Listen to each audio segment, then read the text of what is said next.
Do Catholics pray like On this? postcards, in paintings, yes.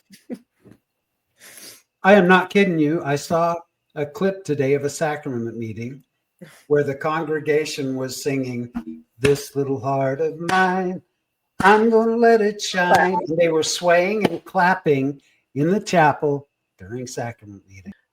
That's kind of happening, like when the church is marketing itself now, or like they won't use the word Mormon or even name Jesus Christ Latter-day Saints thing because they don't want, that's even cultier. Yeah, I'm telling you, Randy, it's changing. Randy recently predicted that LDS is going to go away soon. It is. It's going to be the Church of Jesus Christ. Did you guys see the pictures that people made of, like, not to get on this topic, and we don't have to, I'm just going to say his name, of like Charlie Kirk and Jesus? They were shaking hands in heaven. And I was like, how'd they know the handshakes? Is he teaching everybody the handshakes now? Yeah. That was a Mormon yeah, they're passing out pamphlets with the handshakes you have to know to get into heaven. Jesus is just all right with me. Is that a song? Yeah. Is it? Who's it by? It's in Randy's favorite musical. Oh, Jesus Christ Superstar. Whoa, I love that. Is that what you're talking about? I don't know. I think it could be just some band from the 60s. I don't know. I think you're making shit up. Well, do you guys want to know a secret? Yeah. We interview a buttload of people, and anyone in the Mormon landscape, I think we've probably interviewed, or Gene has anyway. But you rank among one of the coolest damn guests, because I frickin' love your personality. I love your sense of humor. I was listening to one of your TikToks / Instagrams about how, if you belong to an organization that's the best organization in the world, and people start leaving, oh yeah, then they're stupid. Your sarcasm and your sense of humor is ideal. I love it. Thank you so much. That's such a nice compliment. That's honestly though, like, if you've interviewed a lot of people, for you to say that about me, that's like a giant compliment. Thanks. I'm serious, and I don't issue compliments easily like that. Well, he tells everybody. He told Mother Teresa she was a great lay. Welcome, everyone, to Latter Daily Digest. We honor creators, and we're grateful, we'll say, to have Samantha on. And Samantha, say the name of your TikTok channel. It's one of my proudest accomplishments. It's Morm with those who mormed. And that's awesome. Love the name. And that's without a U. It's M-O-R-M. Yeah, M-O-R-M. Yeah. We have so many of these incredible guests on, and you'll find that Samantha ranks among one of the top that you'll really enjoy. Very entertaining. But for those of you who are watching this, and you'll be many, please hit that like button and remember to subscribe if you haven't. And we want to encourage you to subscribe to Samantha's TikTok channel and Instagram. We'll put those in the link. Thank you. And like this video, because that helps us all. And the three of us are so damn cool. Why wouldn't you like it? I'll share it too. What do you guys put on YouTube? Yeah, we are just YouTubers. All right. So yeah. So take us back way, way back in the time machine to the beginning of TikTok. You joined TikTok early on? No. Okay. So 2022, I joined TikTok, but I didn't really use it. I kind of just made a couple of stupid videos for my kids. And then, so from when I left the church in 2015 till 2022, I did not deal with it at all. And I haven't really made a video I would like to make a video of my whole story in 3 minutes or something, but anyway, this is probably longer. But I left in 2015, and then 2022 comes around. My method was just, I don't want to hear about it anymore. It was kind of like after the exclusion policy, we had already left, but I saw that and I was like, okay, any question I had about leaving Confirmed. is gone now. I don't want to know what they're doing. I don't want to know what they're saying. I don't want to hear words, music, or I don't want to go, of course, not go to a Mormon church. I don't want to talk to Mormon people.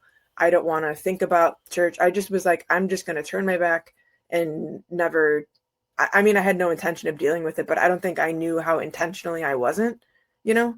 It's like, say la vie, bitch. I don't know. I was shoving a lot down. I mean, I'm not afraid to say I have been diagnosed with PTSD for a lot of reasons, and the church is definitely one. So, you just don't know how to deal with it. Like I had a lot of mental health problems for a very long time. And 2022 is when they kind of all exploded. And then my husband showed me, do you guys know Jack Mormon on TikTok? I've heard of Oh, So I don't know if he's still creating, but my husband showed me a video of his stuff was all humor, like all humor. That's it, about ex-Mormon stuff.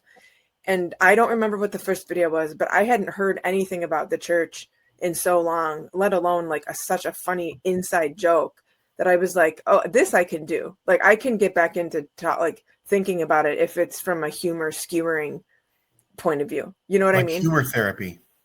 Yeah, and I had no intention of doing more. I just was like, I'm gonna watch all these. They were so funny. If you go back, he does a lot of those ones that's like a picture and like his eyes and a mouth like talking like Mormon God, Yeah, right. Yeah. So like he never shows his face, but his stuff was so funny.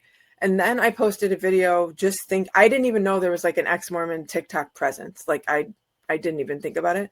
But my first video was about how do you remember how they would tell us like when you meet an angel, like if you see a spirit, you want to know if it test. Yeah. So that whole thing, every time I tell them ex-Mormon, they're like, oh yeah. But if you tell a Mormon, you have to like, a non-Mormon, like never, you have to explain in a very weird way because you have to be like, okay, you got to go back. So first question. That's the stupidest thing I've ever heard. How many times does this happen? How often are people seeing spirits and going, oh my God, I don't know if you're good or bad. Like, I got to figure it out. So they even have a system for that. And it's like, what was it? Like if they're a resurrected being, would they shake your hand or no? Yeah, offer to shake their hand. If they're a resurrected being, they will. Like, bam. And a non-resurrected being, a child of Satan, would try to do it, and it would go right through your hand. Right. So an angel who is not resurrected, he would not shake your hand or offer to because he's not. Yeah, there's lots of rules around it. Right. He would know it would freak you out. Which I know. Consider it. Every time I see a spirit in my room and offer to shake their hand, so far no one has done it. So you had the good angel. They're all evil. Yeah.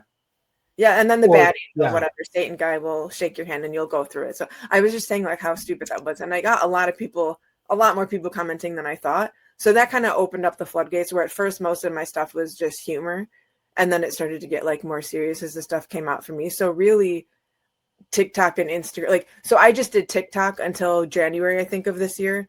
And then it was like, are we going to have TikTok anymore? And I didn't want to lose all my videos. So I started like migrating them over to Instagram. Oh, yeah. And I may still do that. Like, I kind of want to repost some of mine because I have a lot of followers that like would have never seen that. But at the same time, I'm very different now. Like some of the stuff I would have said 2 years ago actually I have a really different perspective on it now. But, but yeah, so it kind of just snowballed from there. And then. And you want to know my riff on the shaking hands thing? Yeah. Joseph Smith never said that he shook God or Jesus's hand. So we don't even know if the first vision was even from God and Jesus because Joseph didn't do the test. That's so true. What would a Mormon say though? What would the Mormon excuse for that be? Yeah, I don't know. You could just fail. You could tell when it's God and Jesus. You don't do the test on those. It doesn't apply to God and Jesus. It only applies to angels. That's apparently not. Let me tell you, if God and Jesus appear to me, I'm shaking their freaking hands. That's the first thing you're doing. You're like, can I please? Like, you got to do all the temple ones. Yeah. Yeah. Hey, that lighting is great. That lighting really sometimes helps. It burns out. Like, this is what I want, but I guess my charger thing like burns out. So if it burns out, I just have to let it cool off and put it back. And when you went through the temple, it was all, oh God, hear the words of my mouth. Yes. What do they do now? So we don't know what they do now, but when Randy and I went, it was Pele Ale. Yeah. Okay. Yeah. So we actually spoke. Yeah, we were throat cutting and slitting our gullets. You were. So I would ask God, were we pronouncing it right? Is it really Pele Ale? Because it sounds like a beer. Or a soccer player. Somebody made a beer of that, right? Is there some Mormon brewery or some Utah brewery? There is. Yeah, they have the pale. Okay, good. pale. So when I went, it was the naked under a poncho thing. So that was it when you guys went too. But you guys went what, like at 19 to the temple Pretty close. So In the what did early I was 80s. 19, yeah. like in the moment when you started doing the shit? What did you think? I had no idea of what to expect. No one ever gave me a heads up. No one ever gave me a warning. And That's 'cause you promised not to. I was just thinking, this is some weird shit. This is like, You did. oh yeah. I'm like, what? With a big question mark. Because So to me, I couldn't tie that into the religion part of it. Yes. Yeah. For me, I thought it was pretty cool because I had been in Because as of a the kid, naked part. I've always wanted to be naked around old people. No. I always It happened. I heard about clubs. Like when I was a kid, kids had clubs and you had to do something in order to join the club. And I guess they had heard that from generations, right? So I knew that you had to do stuff to join a club. Yeah. But I also knew, like in the 1950s, like high school football teams, they would do initiation that had to do with bending over and a broomstick. Mhm. And as long as that didn't happen in the temple, I was 2 thumbs Well, up. the temple's great then. Yeah. If you think Yeah. Oh, I So thought to you were me, it going to was say like, you were waiting for that. phew. that's it. Like when I went through, and I've talked about this a little bit, but when I went through, like I was getting married the next day. So I'm 19. I was getting married the next day. I fully 100% believed the church, every bit of it. And so for me, I wish that I can't say that anymore. I used to say I wish that I would have been like weirded out in the moment, but I was not one of those Mormons who are like, what the fuck is this? I was like, I mean, I didn't like it. Like it felt, there's a bunch of things I now realize that I was feeling under the surface, but in the moment there was no way that my fully believing Mormon self would all of a sudden be like, oh wait, this isn't right. Like this was what it was. This was the temple. So you've heard this a million times before. I just was like, well, I don't get it yet. So, you have to keep going and get it. And like, this is what God wants. I don't understand it. But I mean, and yeah, I didn't want to admit how disappointed I was because I thought the temple was going to be like super beautiful. And maybe I would see an angel and maybe I would, the secret was that aliens are real, or maybe I'd have this like cool name, like something beautiful would happen. And then you get there and it's like this loudspeaker voice that's like, God will not be mocked. And it's very like dark. Like you were saying, nothing that I saw in the temple matched what I liked about the church at the time, but I couldn't compute that. So like, but that was like this scary voice. And then it's a movie. I'm like, the temple With no popcorn and soda too. It's a boring movie. It's a cheesy made movie. And it's a movie that's really, we know all of that information. I suppose it told us that Michael helped create the earth and became Adam. Maybe that's something that I learned in that video, but the rest of it, I already knew that. And I think I also was kind of like, oh, the temple, it's a place of God. Like they would have minimal technology. So I just was weirded out by the fact that it was like obviously a mass produced movie. And then, and then it's the handshakes. Like this is the beautiful covenant that I'm making. Yeah, like the furniture in heaven is just nothing. like marble columns and draperies. That's the decor in heaven. That was weird too. So like not only the handshakes where I was like, why is this what God wants? Like, why is this what we're doing here? But in my memory, and please correct me if I'm wrong, I've been to multiple temples, but doesn't the wall like open up to reveal the veil? Drapes do. It's covered though. Yeah, it starts out covered. Okay, that was weird to me. Just for some reason, this like reveal of what's essentially a giant garment top. Yeah. Right. It's like drapes that need repair. With the little things in it, right. Because they got holes in them. I think what I resent about the temple, and I'm getting better here, is that when you explain it to somebody who's never Mormon and didn't know about it, they're like, what the fuck? That is weird. Mm-hmm. But I just was so conditioned that this is the most godly thing there is.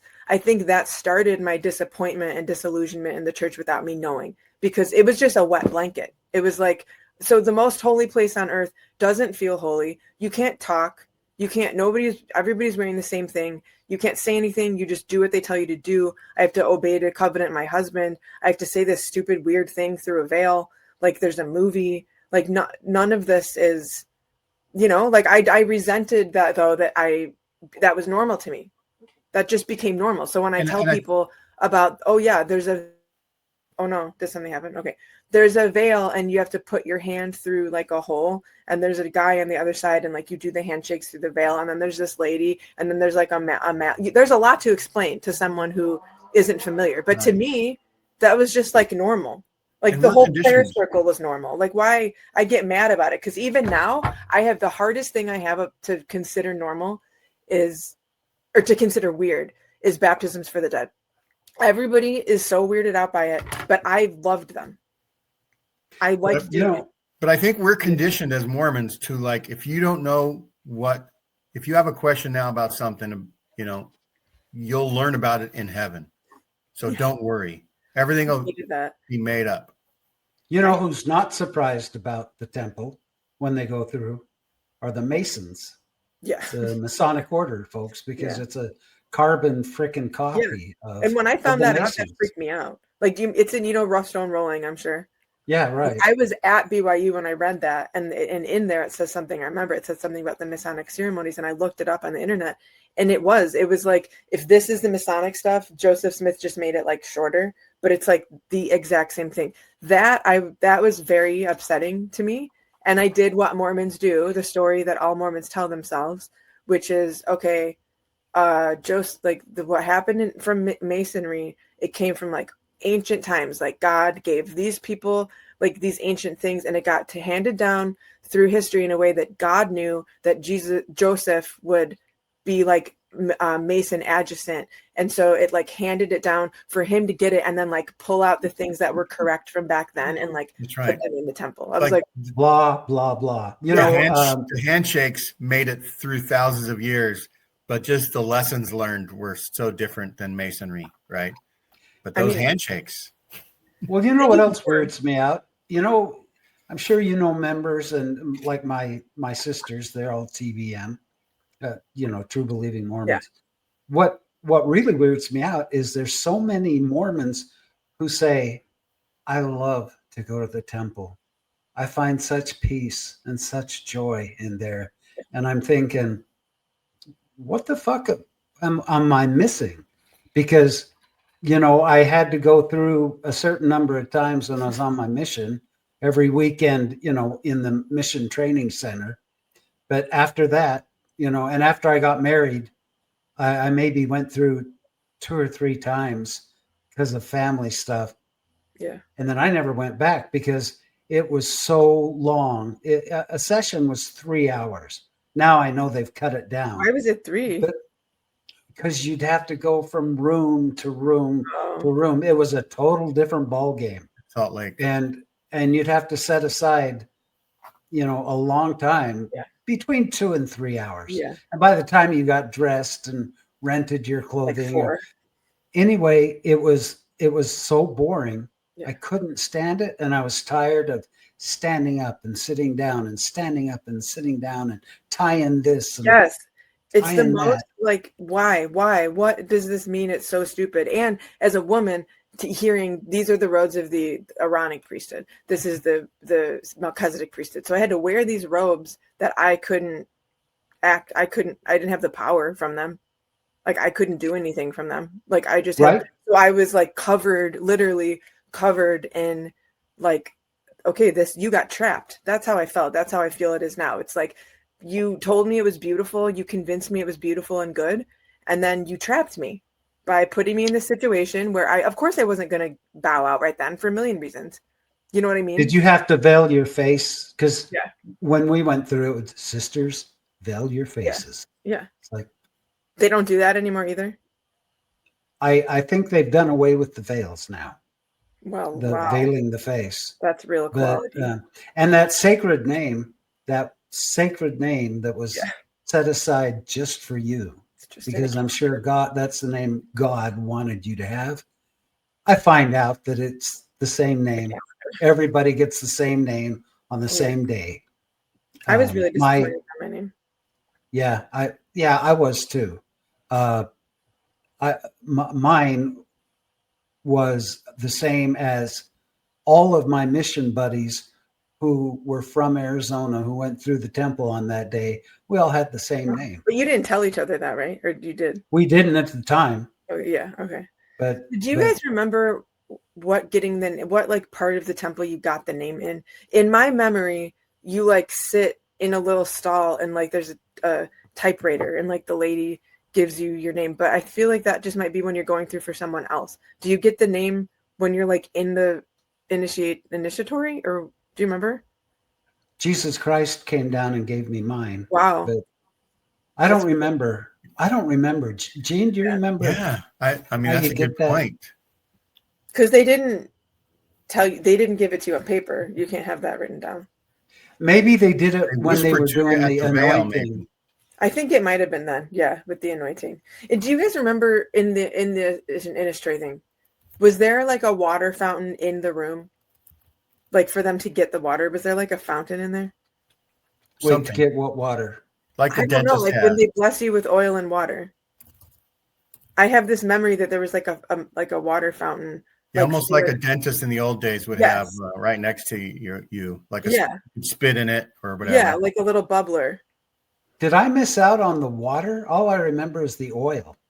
What did they do with the water? They do the whole thing twice. They do the whole, like all of the things they say and anoint you with. They do it with water first. The washing is water and the anointing is oil. Yeah. Oh man, I forgot all about that. Well, that's probably better. Interesting. And then I thought, because you see that before you go into the endowment ceremony. So right then I thought, oh, well, maybe the secret I'm learning is that women do have the priesthood. And like after that, I would learn more about that. But no, that's not it. You have the priesthood in so much as your husband has the priesthood. Right. And I can wear. You must answer to him. Yeah. I even justified that like you have to obey your husband as he obeys the word of the Lord or something. I was like, well, he will. So that's a moot point. and you had to tell him your name, but he couldn't tell you. Yes. His. Which, by the way, I made a video about that. I don't know if you guys saw that video.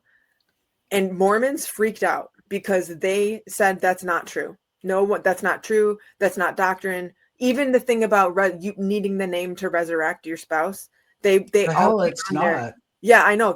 A lot of my videos, Mormons will come on now and be like, that we never learned that. You were never taught that. If you were, it was somebody who was like going rogue.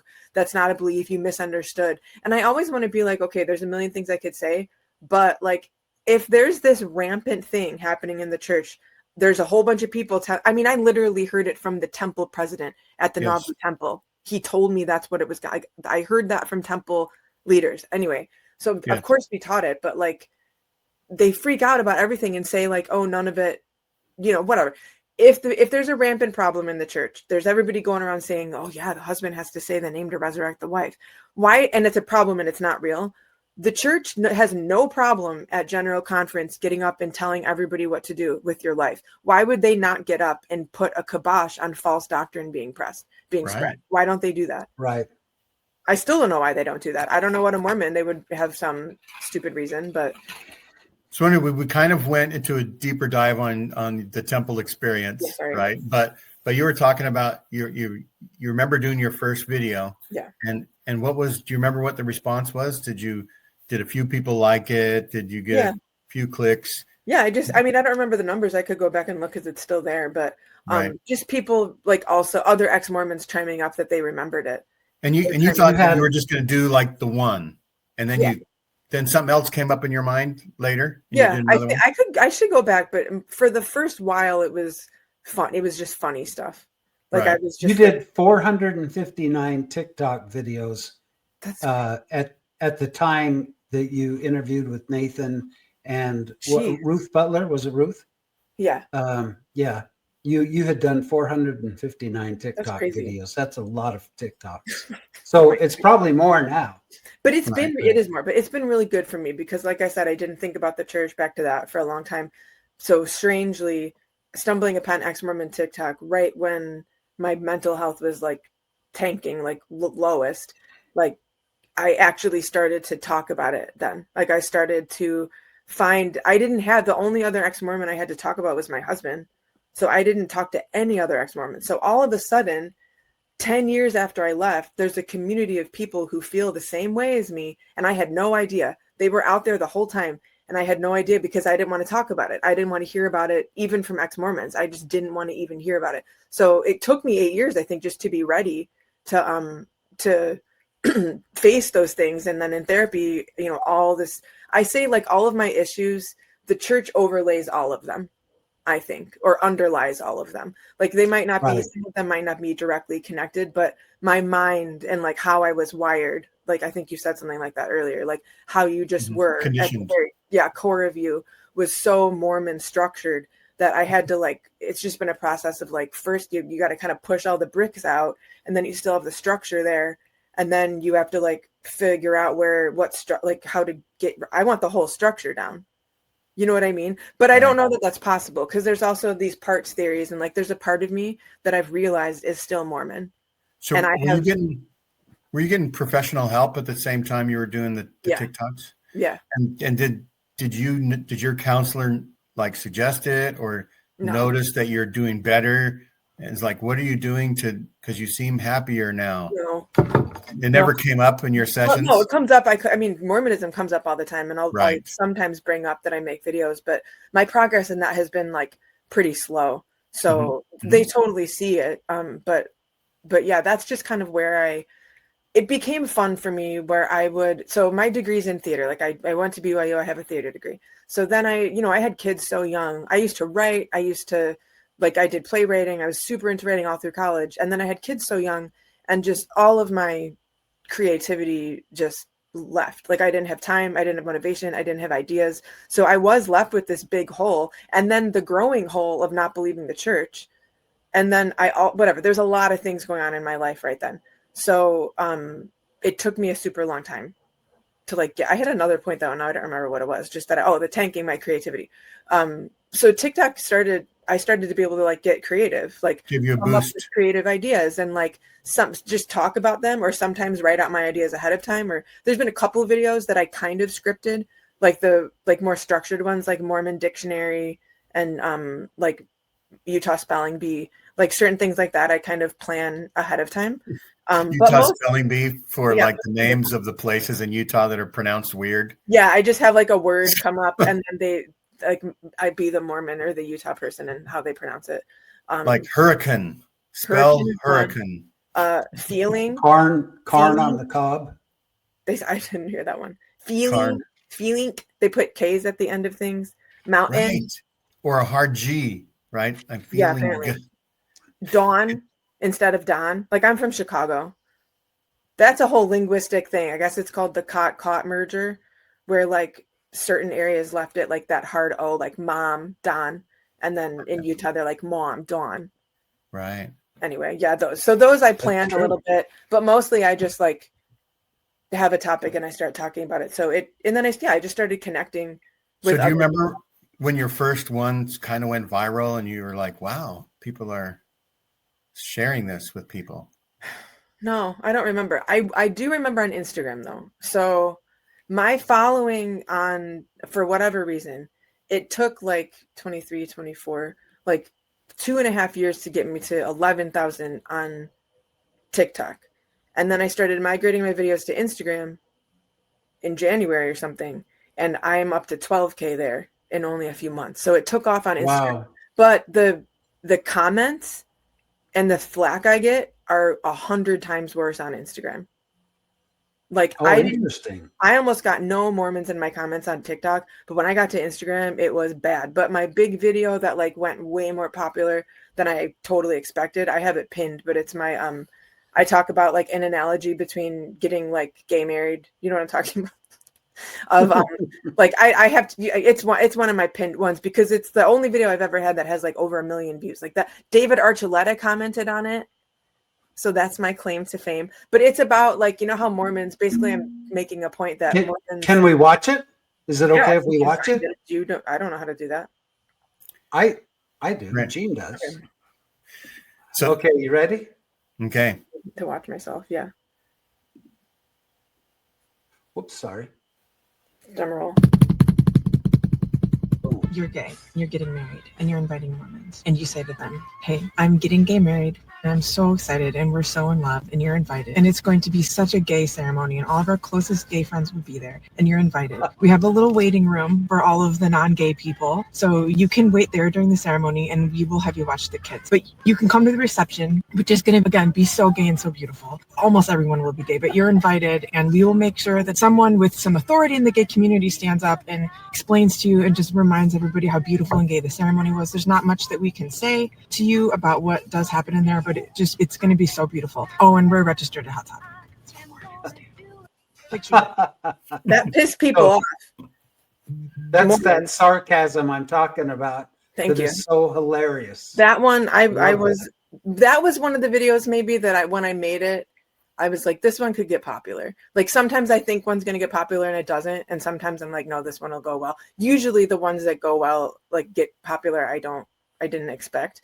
But that one, because ex-Mormons totally agree. I got a lot of comments because they missed the point entirely. Because people would be like, what's wrong with having your, they're religious. They deserve to have their ceremony. Like, what's wrong with if I got invited, I would just go. And I'm like, no. You don't understand what I'm saying. I'm not saying that you don't have the right to do your temple wedding. I'm not saying that I'm thinking no one should get invited or whatever. I'm saying that they invite people to the building that they cannot go in to wait outside while they get married, and often to watch the kids. And nobody considers it a problem. Nobody even thinks twice about it. That's just the way it is. So them saying, oh, you're whatever, like I'm like, no, they're just proving you've missed my point entirely, because my whole point is that Mormons don't give a shit when this is easily solved. Because now you don't have to get married in the temple. Right. First. You just have a wedding first. Yeah. It's totally easily solved, and you could do it. People can take pictures. It goes right over their heads, It's and like inviting a group of friends to a restaurant. Your group of friends is going to dinner. Only half of them can come in and eat. The others have to wait outside the restaurant. And you tell them, please come. Like, you're invited to the wedding. Like, we'll be in there. But and then people will say, oh, I would just support them. I would just show up and support them. And I'm like, yeah, I don't, especially if they were gay, I don't think you would. And great. If you want to, fine. I don't care. You miss saying, hey, and if you're not as gay as you think you used to be, you can always go see your bishop and repent of not being as gay as you used to be. That's another thing they didn't like, is just that I used gay marriage. You know what I mean? Like, right. as the analogy. But that's one of my favorite things to do, is like analogies. Analogies really help me like process things and see things more objectively. So I like analogies a lot. Because you're trying to be like Jesus. That's true. I'm not. By the way, we can play any of these that you think would fit into our conversation. Okay, if I think I'll pull those right up. And I have 4 kids. 2 of them are gay, so I'm big time into the pride and the rights for the gays, and that's one of the things that was set on my shelf to help break it. That and 1,000 other things. Yeah, right. And I guess I could do my story super quick. I don't think it'll actually take that long. Do you want me to do that? I'd like to hear it. Sure.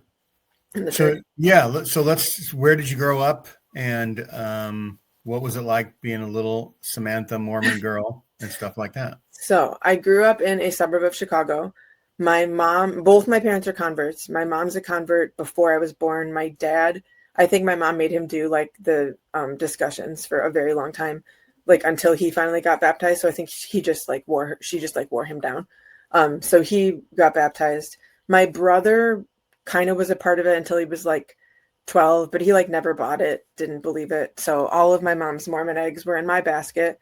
So I was just full hardcore believer. Like, there's things that I didn't find out about the church until I went to Utah for school. But because, it was not a highly Mormon area. I was the only Mormon in my high school. So I identified very much as the Mormon girl, So were you like Beehive president and Laurel? The thing is, I wasn't. And I thought it was because, this gets serious, but the church teaches you that anything sexual is just outside of murder.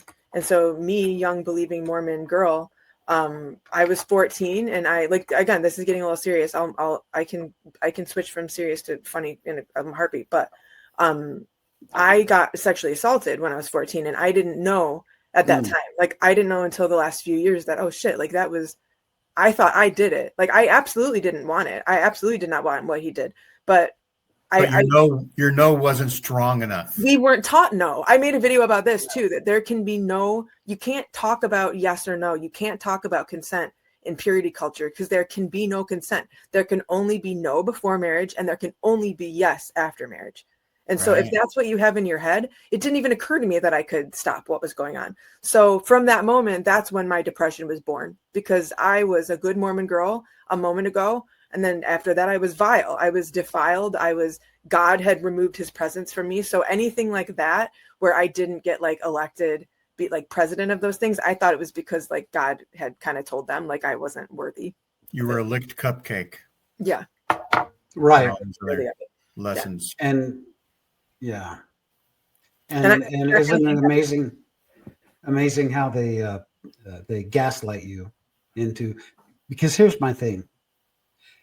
Every time one of our ward, I grew up in a farm town, Gilbert, Arizona. Every time one of the girls would disappear for 9 months, everybody knew that, she was sent to her grandparents in Utah or something to have a baby. And it would spread all throughout the school who that girl, so-and-so is pregnant. But guess what they never said? They never said who got her pregnant. Yep. It was always on the girl.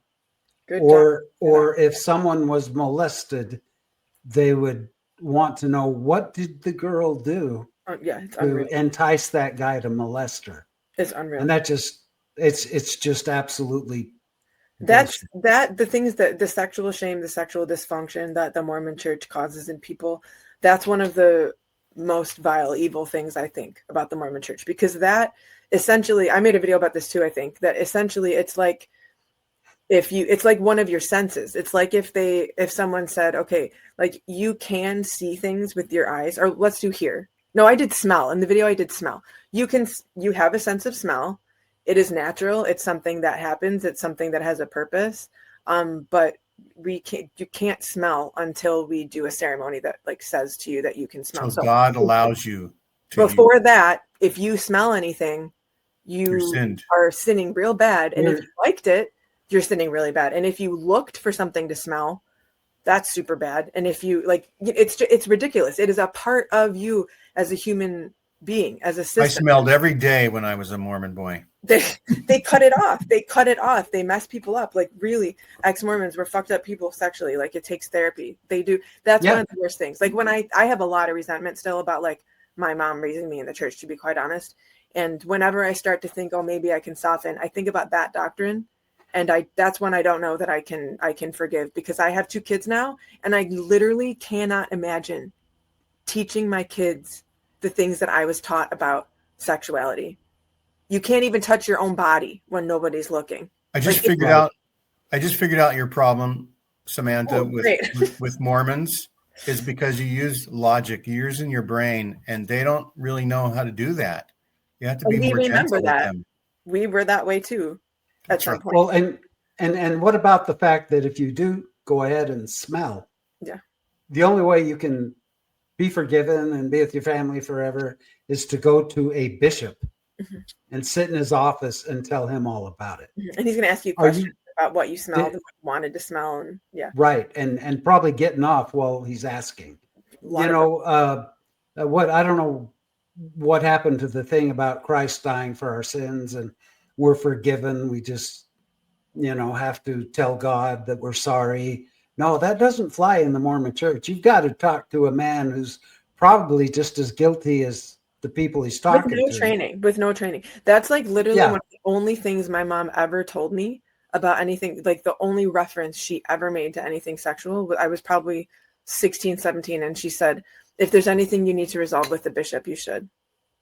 That's another thing as parents. Can you imagine telling your child, suspecting that maybe your child has been doing something sexual and saying, don't talk to me about it. Go talk to this guy, like go in his office and close the door and talk to him about it. You know what I mean? It's just thing after thing after thing that I can't imagine. So you might have done something bad and I can't tell you what those bad things are. but if you think you might have done something bad, go see the bishop. We both know what Right. we're talking about. Yeah, like that kind of sense. My son is here. It's laughable. It's not funny, but it's ridiculous. No, it is. And I guess like still going back into my like whole story as far as the church, like I believed it 100% fully. I was like, I loved church history. I loved Nauvoo because we lived like maybe 3-4 hours away. So I just loved Nauvoo. I liked baptisms for the dead. I didn't find them creepy or weird. I, bore my testimony every Sunday, like fast and testimony Sunday there was. I wrote in my journal about stuff, Jesus all the time. I was like taking notes at general conference, like full in, So then I go to BYU and Samantha, just before you go to BYU, what did you do in high school that prepared you for BYU? Were you in plays? Did you do theater? Yeah, I did theater, and I always danced my whole life too. Like I ended up teaching dance for a long time. So okay. I did dance too. And honestly, like my English and writing classes, because in theater, we just did a lot of like analysis of texts. So we got to like write a lot about the different things we were seeing and through different lenses. So as far were you as in school plays every single year of high school? Yeah. Okay. But then I got to BYU and everybody was much better than me. So I only tried out for a couple of things. There's a very specific kind of acting they were looking for at the time. And it was something that you have to have been like professionally trained to get to, I think. And so they didn't like what I did. So I kind of honestly, I gave up on that.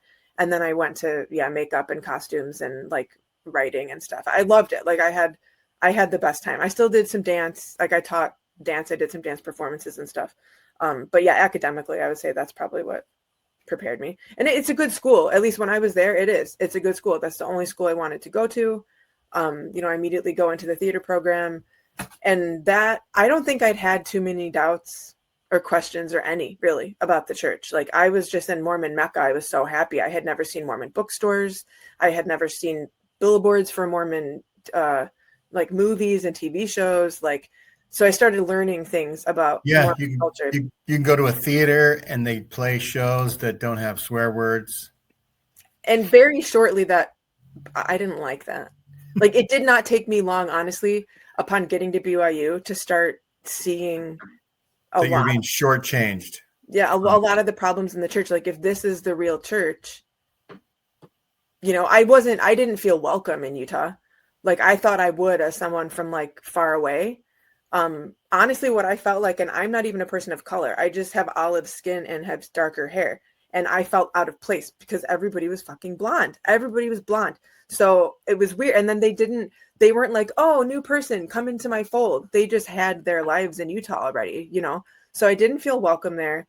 But goal number one is to get married. So that's what I was obsessed with, is getting married. What year did you meet your husband? Like a month into my freshman year. So and by the way, they are a white and delightsome people. So of course they're blonde. In Utah, yeah. Oh my God, it's so weird how many blonde people there are. We started dating in like September, and then we got married the following August. Okay.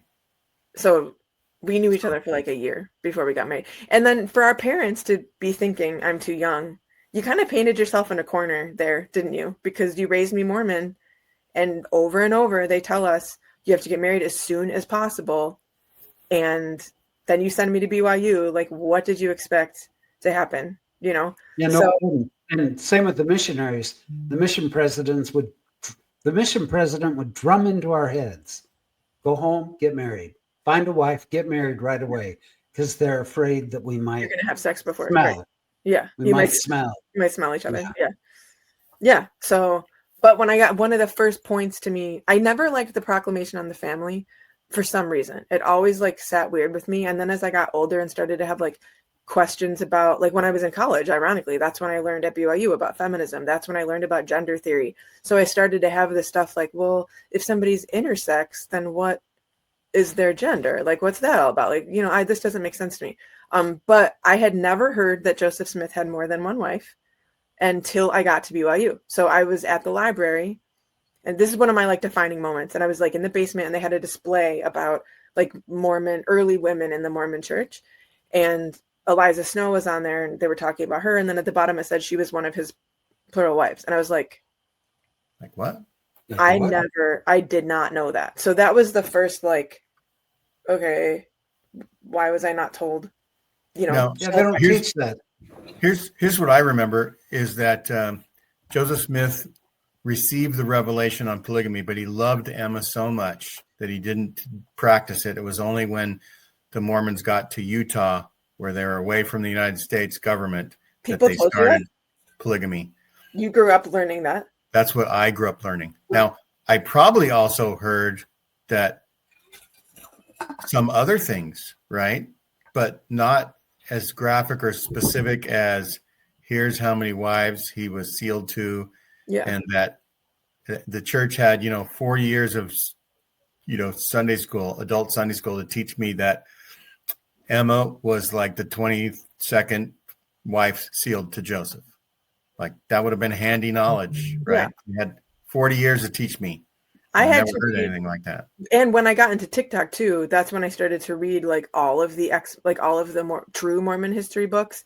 Like Mormon history is objectively fascinating. Like I Yes. still can't believe that Hollywood hasn't done like a legit good movie about like Joseph Smith's life, because I think it really is like, the book from Hugh Nibley, Early Mormonism and the Magic Worldview. That one is so D. fascinating. Michael Quinn. D. Michael Quinn, you're right. Wait, is that Yeah. him? Early Yeah, no, you're right. Mormonism It's not Hugh and the Nibley. Yeah. Magic Worldview. That one, and like the Fawn Brodie one, and I had already read Rough Stone Rolling in high school. There's like Dan Vogel wrote a good book on Joseph Smith. Kingdom of Nauvoo was Kingdom of another Nauvoo, one. Ben Park. Yeah, and then there was the one about polygamy that like I went through in Sacred Todd Loneliness. Compton in Sacred Loneliness. Yeah. So those books I all kind of like consumed right when I got back into TikTok. But yeah, just throughout my college, I hated Utah more and more. I saw the issues with the culture. I started seeing issues with, of course, like the beliefs and blah, blah, blah. But like, it wasn't an option in my head to leave. And so I think my depression got worse because my mindset was, this is true. Like, this is true. And I don't like it. So that makes me sad. Like, I can't change this. This is what church is. This is what God wants. This is the true church. This is what I have to believe and how I have to act. And I don't like it. And it doesn't make me happy. It feels wrong. And you could tell yourself the Utah Mormons aren't doing it right. I mean, I thought they were. Like, they were Right. they were the ones doing it right. Like, they're Utah. Like, that's, Right. So over time, yeah, it just became, and even after Utah, even after I moved away, it was just thing after thing after thing that I didn't like. But underneath, I was like, I surrender to the fact that I am going to be unhappy forever, because if Mormonism is true, I hate this. So you got married I grew up stayed at BYU for 4 years. I got married, and I wanted to finish my degree. I did not want to be a Mormon girl who got married, had a kid right away and didn't finish. Not to shit on them, but I didn't want to do that. I really wanted to finish. Right. So we finished our degrees, and we just got out of there as soon as we could. We found a program in Japan to teach English. So we went there for like 9 months to teach English. I got pregnant with my first son there, and then we moved back here because I was afraid to have the baby without my mom, and it didn't help having her there. Honestly, nothing helped that. Birth is not fun, you guys. Birth is real bad. I believe you. I'm hoping you were in the room, right? Okay, yeah. I was in the room 4 times, but not good. I was going to say I had some horrible kidney stones that supposedly that's comparable to childbirth, but I would much rather have the kidney stones because I don't know how you all do it. I also wanted to tell you, Samantha, that, it took you so long to learn about Joseph Smith and polygamy and things like that. I didn't know about it all through my mission, all growing up, all through my life until I started my true studies of church history about 5 years ago. In Mormons online, they'll tell you that that's your problem. If you didn't learn that, that's your fault. Right. Yeah, but that's what they forgot to teach it to me. And growing up, they forgot to teach me that. Here's what they told me was that Brigham Young had to take additional wives and some of the brethren because of the war. Women were losing their husbands, and so They only took additional wives to care for them. That is the biggest bullshit one, the caring for them. Because if you read those books, it's one guy having to take care of. How does that help? He doesn't have enough money for that. So these women would be living in a cabin by themselves, relying on their sons to help them, pay for food and to take care of the house and shit. They were not being taken care of by their whatever. Sorry, that it's just all bullshit. But they conveniently forget to teach you any of these church historical things until the advent of the internet, when now they can't escape it. Have to fess up to it a little bit. Yeah, except for they don't ever fess up. They never, ever, ever have said, like, we apologize, we've done something wrong. There's no apologies. No. Yeah. Did you read the CES letter? I actually didn't, because do you remember the year it came out? 2013. I was already like I already was like, I didn't want to read it because it was just going to be triggering. Like, I knew, I don't think anything that he said in there was new to me. Like, I heard some about it, but I still haven't read it, because all it was, I was just like, it's just going to trigger me, because all of these things, I already think that. So I don't know. I don't know why. I just didn't. I was just trying to disengage. I always say my husband and I, the way we left the church, like, I know a lot of people, so it took me basically like 10 years between first doubts to finally like last straw walking out. And I think my husband would have left before I did. He was kind of just going for me. So we both left. We're still married. We both left the church, got out before our kids could remember any of it. But I know I'm happy with that, especially because my older son is trans, and I cannot imagine, I can't imagine raising a trans kid in the church, Isn't your Facebook page, the banner of your Facebook page, a trans flag? Yeah. We are friends on Facebook. Okay, good. I said we weren't, but we are. Yeah, I do. Like, I'm on my local Equity and Inclusion Commission, and I kind of head up the LGBTQ committee, and then I'm on the Disability Committee, and then I just joined the board of a nonprofit that does like programming and education and events for people with disabilities and their families. So, and even the volunteer thing, I can tie it back to Mormonism, because I didn't volunteer for shit until the last like 2 years, because I was like, I'm not doing anything for free. You're Mormon, you're doing all this shit for free. You're constantly like volunteering. I didn't have any time or space to volunteer, but I also was just like, nope, you have to pay me. So the last few years, I finally, for various reasons, been able to finally do it. But it feels good to actually do things that I'm not just told by somebody else, like that's what I'm supposed to get into. You know what I mean? But I don't know. You're such a sucker, because I got paid for all my church stuff. You got paid, didn't you, Gene? Any positions? I was promised a big mansion in heaven when I died. 100 virgins. Or You're not getting that anymore. Yeah, Samantha, you sound like an amazing mom, and I just have to hats off to you for being such an understanding and loving mom. Oh, if you were still in the church, I can't imagine, the detrimental things that would be said to your kids. It's like me, having my 2 gay kids out of my 4. I support them and love them. Just, it doesn't matter. I don't care what their sexual preference is. Right. They're my kids. I love them. Right. Yeah.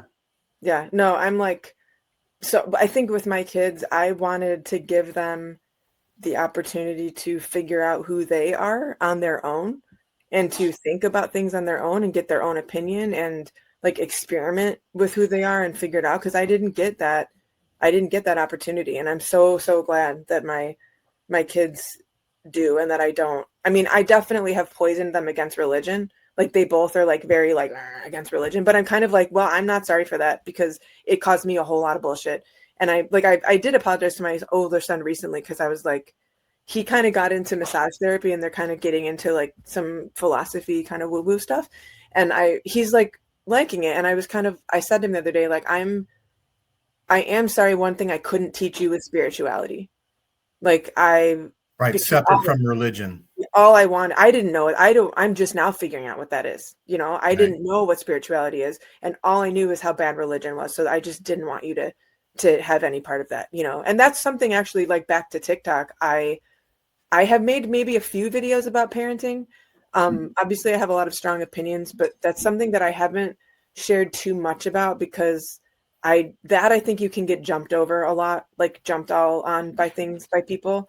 So, and I don't know that I'm prepared for being jumped on with people insulting my parenting. Because when people insult my parenting, I'm like, oh, fuck you so hard. Like you have no idea what my life has been for the last, you know what I mean? But I also think a lot of what I have to say about it, a lot of women would identify with. So that's something that I'm like, basically, like, I wanted to say this too. When I will go through periods, you'll probably notice that I have like a video a day. I just have like a lot of stuff to say. And then I'll go through periods like right now where I just kind of don't. And I never make myself make a video. Like I will only ever make a video if I'm like, okay, I got something to say and I'm like ready to say it and I start talking and it comes out well. You know what I mean? But the parenting, I'd like to talk more about that. I do talk a little bit about like LGBTQ issues, but not that much. I kind of want to, because I have a lot of things that I have to say about that I'm also kind of like, ugh, I don't want to get, not that I don't, that's a good point though, Samantha. I kind of don't care if I get shat on by people who are transphobic, like, fuck you. You know what I mean? Yeah. But at the same time, I don't want to come at it with that, because if we want people to learn anything and change their minds, we can't punch them and tell them they're horrible. Like you have to come up with some kind of different tactic. But that and like mental health, I have a lot of mental health stuff that I could share, but I'm just not ready to like go super public with all of that, especially because like what a downer. Like I would just be making videos crying. So I don't want to do that. Well, it sounds like we need to do a chapter 2. And yeah, I would happy to. Yeah, we can set, you can Wonderful. DM me or whatever, and we can set up another time. Yeah. So very cool. Thanks so much, Samantha, for coming on the show. Yeah, thank you guys for having me. Everybody go to her channels. We will. Do you make money on Instagram? You said it had I a have million. not. So since I never monetized, but in maybe a few months ago, I just put my Venmo link like in, and since then I have tracked. I think I made like $600 on people just like donating money to me. So appreciating your work. It's awesome. It's awesome, and like it's nowhere near commensurate to the amount of time I spend like editing my videos. But yeah, but people have given me a total of $600, which is unreal. Just strangers on the internet, like, I'm sending this to you because I love what you do. Like, that's awesome. I mean, if you think about it, Leonardo da Vinci wouldn't have made a lot of money peddling his art on the street corner. All those artists had to have benefactors, right? Yeah, yeah. They had to have kings and find me one. Right. I don't think you should be comparing me to Da Vinci, but if anybody has a benefactor, but then it gets into like sugar daddy stuff, and I don't want to do sugar daddy stuff. I have considered it though. It's for my. I will. Anybody wants to be my sugar daddy? Go right. Go for it. I'm sure. Hell. I'll do it. Takers. I was a really good kid. Sugar daddy. I can still be a good kid for somebody that wants to. I'm 100% positive that you would get takers for that on the internet. It's a crazy place. Yeah. So everybody like, share, and subscribe, do the things, and have a great rest of 2025. Bye-bye. Thanks, Samantha. Yeah. Let me know. Bye. Just message me and we can set up. This was fun.